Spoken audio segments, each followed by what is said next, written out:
ایک بادشاہ جس کے قدموں تلے لاکھوں انسان سجدہ ریز تھے، جس کی فوجیں افق تک پھیلی ہوئی تھیں، جس نے خود کو خدا کہلوایا، لیکن اس عظیم بادشاہ کو آخرکار کس نے شکست دی؟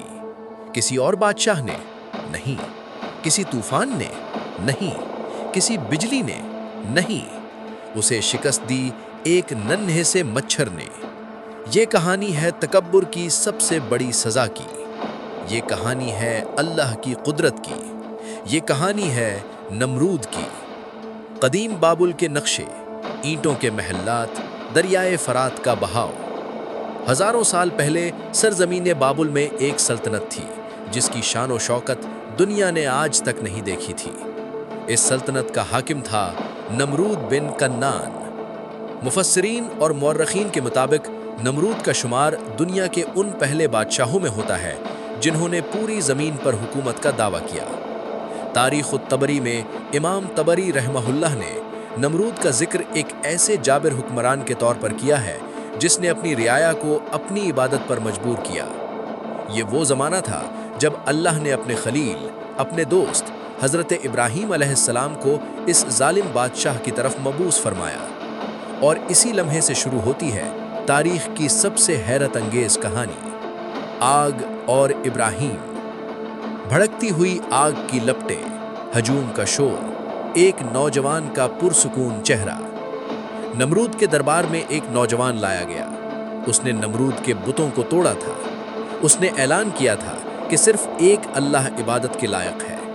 نمرود کا غصہ آسمان کو چھو رہا تھا۔ اس نے حکم دیا، اسے آگ میں پھینک دو۔ لیکن قرآن کریم سورہ الانبیاء آیت 69 میں اللہ تعالیٰ فرماتے ہیں، ہم نے کہا اے آگ ابراہیم پر ٹھنڈی ہو جا اور سلامتی بن جا۔ آگ ٹھنڈی ہو گئی۔ حضرت ابراہیم علیہ السلام سلامت باہر نکلے۔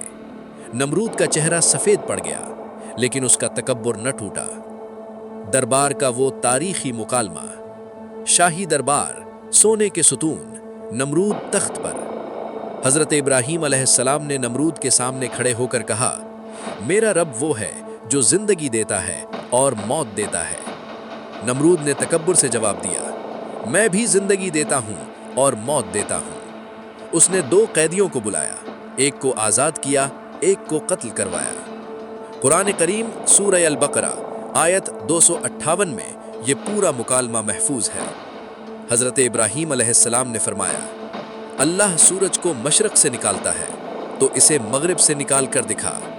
نمرود لاجواب ہو گیا۔ دربار میں سناٹا چھا گیا، لیکن پھر بھی وہ نہ جھکا۔ نمرود کا آسمان پر چڑھنے کا جنون، بلند برج، عقاب، ایک لکڑی کا صندوق۔ نمرود کے دل میں ایک پاگل خیال آیا، اگر ابراہیم کا رب آسمان پر ہے تو میں خود آسمان پر جاؤں گا اور اسے قتل کروں گا۔ تاریخ الطبری کی روایات کے مطابق نمرود نے 4 بڑے عقابوں کو پکڑوایا۔ ان کے پنجوں سے ایک صندوق باندھا گیا۔ نمرود اس صندوق میں بیٹھا اور اوپر اڑنے کا حکم دیا۔ وہ اوپر گیا، بہت اوپر، لیکن اللہ کا آسمان نہ پایا۔ اللہ کی ذات تک پہنچنا کسی مخلوق کے بس کی بات نہیں۔ نمرود ناکام واپس لوٹا۔ اس کا غرور اور بڑھ گیا۔ اس نے سوچا، میں ناقابل شکست ہوں۔ آخری جنگ کا اعلان۔ فوجوں کا جم گھٹا، نیزے، تلواریں، گھوڑوں کی تاپیں۔ نمرود نے فیصلہ کیا، اگر آسمان پر نہیں جا سکتا تو زمین پر اللہ کے بندوں کو ختم کر دوں گا۔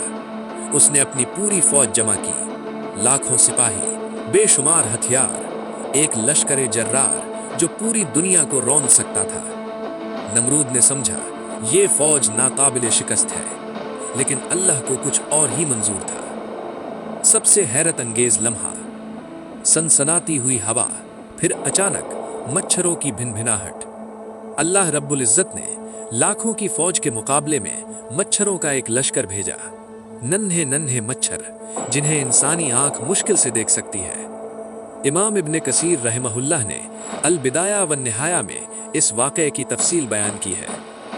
مچھروں نے نمرود کی پوری فوج پر حملہ کیا، سپاہیوں کا خون پی گئے، آنکھیں، کان، جسم سب تباہ کر دیے۔